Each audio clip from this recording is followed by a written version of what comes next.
आज मेरे पास अमुक अव्यवस्था है, कल ऐसा हो सकता है कि तुम भारी से भारी सृष्टि की व्यवस्था करने वाले बन जाओ। क्या चाहिए? निहाल हो जाओगे, निहाल हो जाओगे। कहते अब कृत्य कृत्य भयो, निहाल हो जाओगे। ये सबकी समझ में नहीं आएगा, ये आगे की बातें हैं। हमें तो लगता है कि सबको सत्संग सुनना चाहिए, भगवत प्राप्ति के लिए ही नहीं, समाज में जीने के लिए भी सत्संग की आवश्यकता है।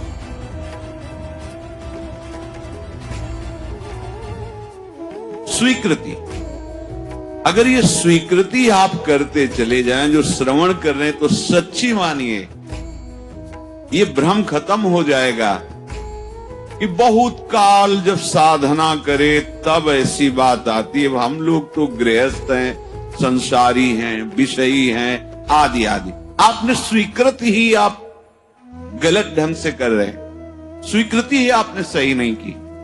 हम गृहस्थ हैं, हम अमुक हैं, हम सब देह भाव की स्वीकृति।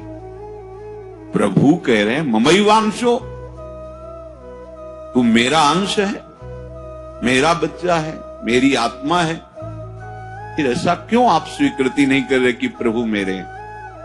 सच्ची मानिए प्रभु ही अपने हैं, सच्ची मानिए प्रभु ही हमें बहुत प्यार करने वाले मित्र मिल गए, नहीं तो कोई नहीं है, केवल भ्रम है। मानो प्रभु की बात को मान लो, निहाल हो जाओगे। वो इसीलिए बोल रहे हैं, इसीलिए बोल रहे हैं हम निहाल हो जाए, परमानंद में मगन हो जाए। प्रभु अर्जुन जी को कह रहे हैं सुख दुखे समय कृत्वा लाभा लाभो जया जय। ये कर्म भूमि है, हमारा यहां जन्म हुआ है। अपने शुभ और अशुभ दोनों कर्मों को मिटा करके वो परम लाभ जो किसी कर्म से नहीं होता वो हम करें। वो कौन सा कर्म है जो हमें परम लाभ देगा?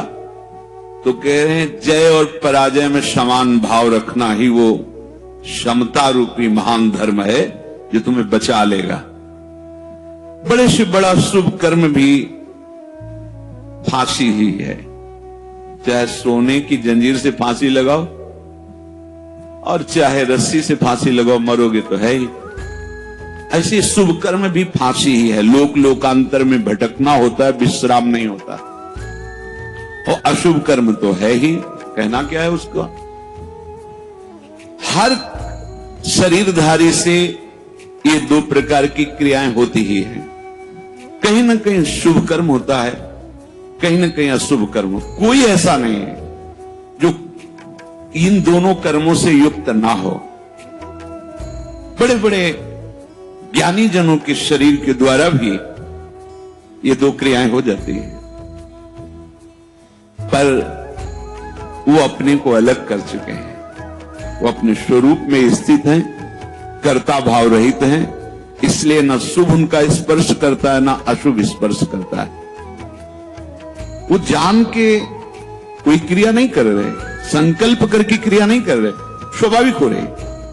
अब उसमें कुछ भी ऐसी घटना घट जाती है तो उसके वो करता नहीं है। इसलिए कहा गया कि जो आत्मज्ञानी महापुरुष है, अगर उसके द्वारा बड़े से बड़ा शुभ कर्म हो जाए तो कोई उसका पुण्य फल नहीं होता, और बड़े से बड़ा कोई पाप कर्म बन जाए तो उसका कोई अपराध नहीं होता, क्योंकि कर्ता भाव से रहित है। ये सबकी समझ में नहीं आएगा, ये आगे की बातें हैं जहां अहंकार समर्पित हो जाता है। कैसे नहीं उसको अपराध लगेगा? उसके शरीर के द्वारा हो रहा है। तो जैसे हमारे इस प्रदेश में जितने भी प्राणी वास करते हैं, फिर देश में, फिर हमारे विश्व में, तो हम एक प्रदेश से लेते हैं। कितना अशुभ कर्म होता है और कितना शुभ कर्म होता है। क्या आपको दोनों का दंड मिलता है या पुरस्कार मिलता है? या आपको हर्ष होता है या शोक होता है? या सुख होता है या दुख होता है? नहीं होता। क्यों नहीं होता? क्योंकि हमारा संबंध नहीं। हो तो रहा है, शुभ अशुभ कर्म हो रहा है प्रदेश में, देश में, क्योंकि कोई भी शरीरधारी कर्म किए बिना रह नहीं सकता। और जो शास्त्र सम्मत कर्म करते हैं वो भगवत मार्ग के प्रतीक होते हैं। वो साधारण उनकी गणना नहीं आती शुभ अशुभ में, वो तो भगवत धर्म का पालन करने वाले होते हैं, वो तो महात्मा होते हैं, भक्त जन होते हैं, प्रेमी जन होते हैं। वो त्रिगुणातीत अवस्था की तरफ उनकी गति होती है। पर साधारण प्राणी प्रायः क्रिया किए बिना रह नहीं सकता। क्रिया होती है और क्रिया जब अहम से होती है तो कहीं ना कहीं लाभ बुद्धि सुख बुद्धि होती है। इसके कारण वो ये समझ नहीं पाता है कि धर्म है कि अधर्म है और बढ़ता चला जाता है। कहीं खूब पापाचरण होते हैं, कभी कोई संयोग बन गया तो पुण्याचरण भी होते हैं। लेकिन आपको क्या फर्क पड़ता है? पूरे विश्व में दोनों प्रकार के कर्म हो रहे हैं, आपको क्या फर्क पड़ता है? कुछ नहीं। क्यों? क्योंकि उसका हमारा कोई संबंध ही नहीं है। समझ लीजिए। तो ऐसे ही विश्व का एक ये नमूना है, स्थूल शरीर, सूक्ष्म शरीर और कारण शरीर। जो भगवत तत्व के ज्ञाता महापुरुष जन होते हैं, बिल्कुल जैसे तुम्हारा प्रदेश के शुभ अशुभ कर्म से कोई संबंध ना होने के कारण न हर्ष है, न शोक है, न दंड है, न पुरस्कार है, ऐसे ही इस शरीर के द्वारा हुए शुभ अशुभ कर्म उसे बांध नहीं सकते। जिसने अपने स्वरूप को अलग करके इनसे संबंध त्याग कर दिया। हमें हर्ष शोक दूसरे की क्रियाओं से इसलिए नहीं होता कि हमारा संबंध नहीं। ठीक ऐसे इस शरीर से जब ज्ञान प्राप्त हो जाता है, बिल्कुल जैसे भगवान ने कहा कि पुराना वस्त्र त्याग कर नए वस्त्र को धारण कर दो। सांप ने केचुल छोड़ दी, कोई संबंध नहीं। पुराना वस्त्र फेंक दिया, उसे कोई जला दे, कोई कुछ करे, कोई संबंध नहीं। वो उत्तम जगह में रखा जाए या अधम जगह में, कोई संपर्क नहीं रहता। ये देहाभिमान होने के कारण, देह भाव होने के कारण हमें अपने कर्मों का भोग भोगना पड़ता है। अब हमको जो भगवान उपदेश कर रहे हैं कि इस कर्म जाल से कैसे मुक्त होना है, क्योंकि अवश्य में भोक्तव्यम कृतम कर्म शुभाशुभम, भगवत वाणी, भोगना पड़ेगा निश्चित। अब कोई ऐसा उपाय जो हम इन कर्मों के जाल से मुक्त हो सके। भगवान कह रहे हैं कि जो भी आपके द्वारा हो रहा है, पहली बात तो जो कर्म हो रहा है वो प्रमाणित होना चाहिए, गुरुजनों के द्वारा शास्त्र सम्मत। मनमानी आचरणों की यहां चर्चा नहीं।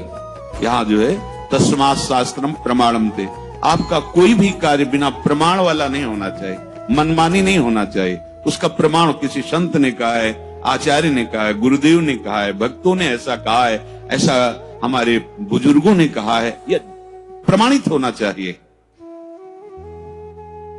अब उस कर्म का अनुष्ठान करते समय हमारे हृदय में लाभ की विशेष आकांक्षा होती है, उस कर्म की सफलता की विशेष आकांक्षा होती है। अगर आप प्रभु की इस वाणी को नहीं मानेंगे तो बहुत धोखा हो जाएगा हमसे, बहुत गलती हो जाएगी।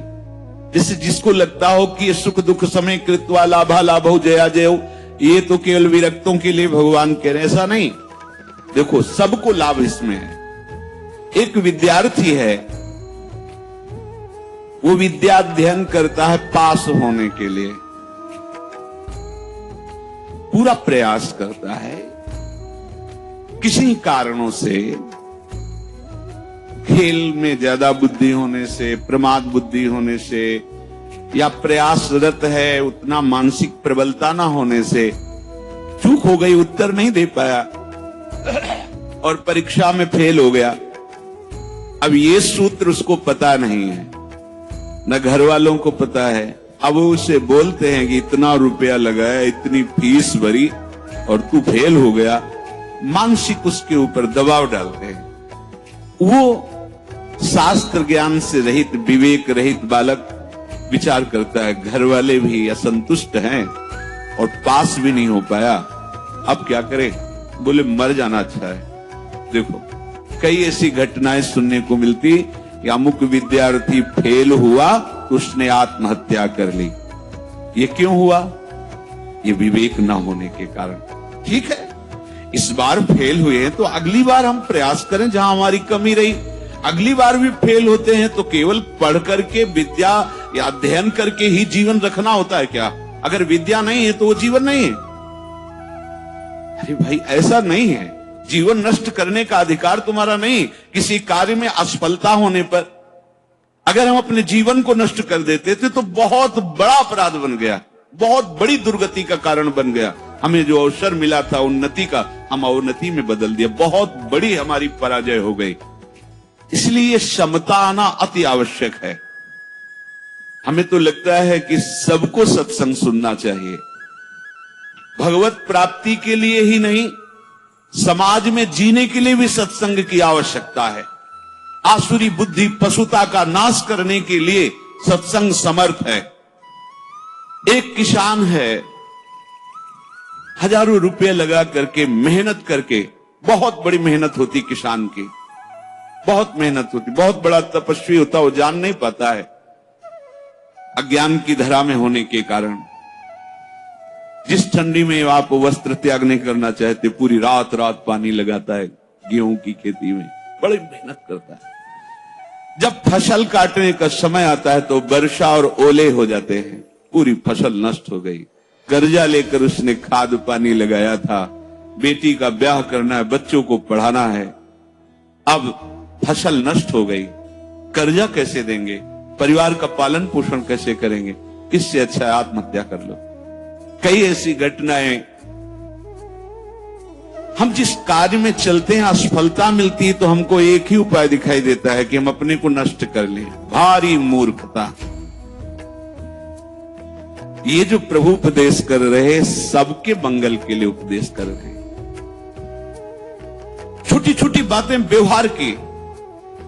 हमारा ब्याह हुआ, हमारी भावना में जो पत्नी थी वैसी नहीं मिली। अब हम जो सफलता चाहते थे इस क्रिया में, उस सफलता ने, अब द्वेष शुरू, विषमता आ गई। कैसे कैसे पापाचरण होने लगते हैं, कैसे कैसे पीछे कितनी ऐसी घटनाएं सुनने को मिली। राक्षसी बुद्धि। ये केवल वैरागियों के लिए, विरक्तों के लिए, संतों के लिए प्रवचन होता है, ऐसी बात नहीं। ये सत्संग ऐसी मति बना देगा कि आप समाज में रहते हुए भी बड़े आनंद पूर्वक सबको आनंद प्रदान करने वाले बन जाएंगे। ये जो जय और पराजय का, लाभ और हानि का, सुख और दुख का हमारे ऊपर प्रभाव पड़ता है, जब तक हम नाम जप करके अपनी बुद्धि को पवित्र करके समता में नहीं लाएंगे, तब तक बात बनने वाली नहीं। जगह जगह आप देखो, जगह जगह जहां कोई हारता है तहां वो निराशा अपने ऊपर ले आता है। हारना जीत का एक संकेत है। ऐसा मत समझो कि हारना पतन का संकेत है, नहीं। जो उत्साह संपन्न है, जो विवेकवान है, वो देखते हैं कि मैं कहां से हारा, कौन सा वो बिंदु है जहां मैंने चूक कर गया। विवेकवान तुरंत उसे संभालते हैं, आगे चलते हैं। फिर हार होती तो फिर हमें आगे बढ़ना है, ना कि हमें शरीर नष्ट कर देना है, ना कि हमें इतना चिंतन बिगाड़ लेना कि डिप्रेशन में पहुंच जाए। हर परिस्थिति हमारे कर्म के अनुसार रची गई है। अब हमको संभालना होगा, उस कर्म के प्रवाह में बहकर हमें नष्ट नहीं होना है। इसीलिए भगवान यहाँ के ततो युद्धाय युज्यस्व। तुम अपने कर्तव्य कर्म करने के लिए कमर कस के खड़े हो, उत्साह संपन्न बनो, तुम्हें बिल्कुल पाप नहीं लगेगा। नैवम पाप मवाप्स्यसि। बस तुम एक काम कर लो, जय पराजय में समान भाव लाओ। जो आपने माना हुआ लाभ है, अगर हमारा पूर्ण नहीं हो रहा है तो हमें निराश नहीं होना। इस बार हमारा व्यापार सफल नहीं हुआ, इस बार अध्ययन हमारा ठीक नहीं हुआ, इस बार कृषि में हमें कमजोरी, अन्न की प्राप्ति नहीं हो पाई, हमारी खेती कमजोर हो गई, कुछ भी, कहीं भी, कैसे भी निराश नहीं होना। रात है तो दिन आएगा, आप धैर्य रखिए, प्रकाश होगा। अंधकार में उबिए नहीं और प्रकाश में फूलिए नहीं। अभिमान मत कीजिए, अंधकार आने वाला है। इसलिए सम, भगवान कह रहे समय कृत्वा, ये बहुत बड़ी विद्या है। अगर कोई कहे निकुंज में जाने के लिए इसकी क्या आवश्यकता है, तो कृपा प्रकरण में पढ़कर देखिए, तीसरे दोहे में, शत्रु मित्र समझानी सम, मान मान अपमान सम, दुख सुख लाभ न हानि। यह जो वही प्रभु कह रहे सुख दुखे समय कृत्वा लाभा लाभ हो जया जय। इसको धारण कीजिए। छोटी छोटी सी अनुकूलता में बाधा पड़ने पर हम दुखी हो जाते हैं, हम विक्षिप्त होने लगते हैं, हम बहुत बड़े लाभ का त्याग कर देते। छोटी सी मनोनुकूल वृत्ति के विरोध होने पर, जबकि वो महामंगल विधान है, आपको समझ में नहीं आ रहा, आप इतने असंतुष्ट हो जाते हैं, इतने हार जाते हैं, इतने निराश हो जाते हैं कि परम लाभ का मार्ग ही छोड़ दिया। ये जरूरी है, जरूरी है। जैसे ये उपदेश जब होते हैं तो प्रश्न भी होते हैं कि कब तक सहें, कब तक सहें? जब तक भगवत प्राप्ति नहीं हो जाती, जब तक भगवत साक्षात्कार नहीं हो जाता, तब तक आप सहो। सहत सहत बाढ़े भगति। इसका परिणाम क्या होगा? हम तो बड़ा दुख सह रहे हैं, अपमान सह रहे हैं, विषमता सह रहे हैं, इसका परिणाम क्या होगा? भगवान कह रहे बिल्कुल निश्चिंत रहो, महाभय से तुम्हारी रक्षा निश्चित यही कर लेगा। समता, किसी के आशीर्वाद की जरूरत नहीं है। ऐसा ते विहिता सांख्ये बुद्धिर्योगे त्विमां शृणु बुद्ध्या युक्तो यया पार्थ कर्म बंधम प्रहास्यसि संतुष्टायेन केनवा। ये कला सीखनी पड़ेगी, ये कला स्वीकृति करनी पड़ेगी, नहीं आप आगे परमार्थ में नहीं बढ़ पाएंगे। हर तरह से अपने को प्रसन्न रखने की चेष्टा रखो, विवेक के द्वारा, किसी वस्तु व्यक्ति स्थान के द्वारा प्रसन्न करने की नहीं, आंतरिक विवेक के द्वारा, बाह्य कोई साधन नहीं। इसके लिए कैसी भी परिस्थिति हो, यदि आपने प्रभु को स्वीकार किया है तो आप प्रसन्न रह सकते हो, क्योंकि हमारे प्रभु विद्या के समुद्र हैं, ज्ञान के समुद्र हैं, प्रेम के समुद्र हैं, ईश्वर के। क्या चाहिए? बिना पढ़े समस्त विद्या प्रकाशित हो जाती है। ब्रह्मा जी किस स्कूल में गए थे? चारों वेद स्वतः स्फुरित हो रहे। किसके संकल्प से? भगवान के संकल्प से। समस्त सृष्टि की जितनी भी कलाएं हैं तो ब्रह्मा जी से तो प्रकट हुई हैं। कहां सीखा ब्रह्मा जी ने? प्रभु के संकल्प से। वही तुम्हारे भी हृदय में संकल्प जागृत हो जाएगा। मूकम करोति वाचालम पंगुम लंघयते गिरिम यत् कृपा तमहम वंदे परमानंद माधवम। आज मेरे पास अमुक अव्यवस्था है, कल ऐसा हो सकता है कि तुम भारी से भारी सृष्टि की व्यवस्था करने वाले बन जाओ, क्योंकि तुम्हारा स्वामी अनंत ईश्वर संपन्न है। इस बात को लेकर के वो इस समता को धारण कर सकता है।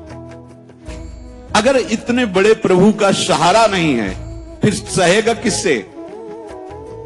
ये सहने की सामर्थ्य सिर्फ हरि के चरणारविंद के आश्रय से आती, भरोसे से आती। ठीक है, आज हमारा मन ठीक नहीं है, लेकिन जिस दिन मन चोर देखेंगे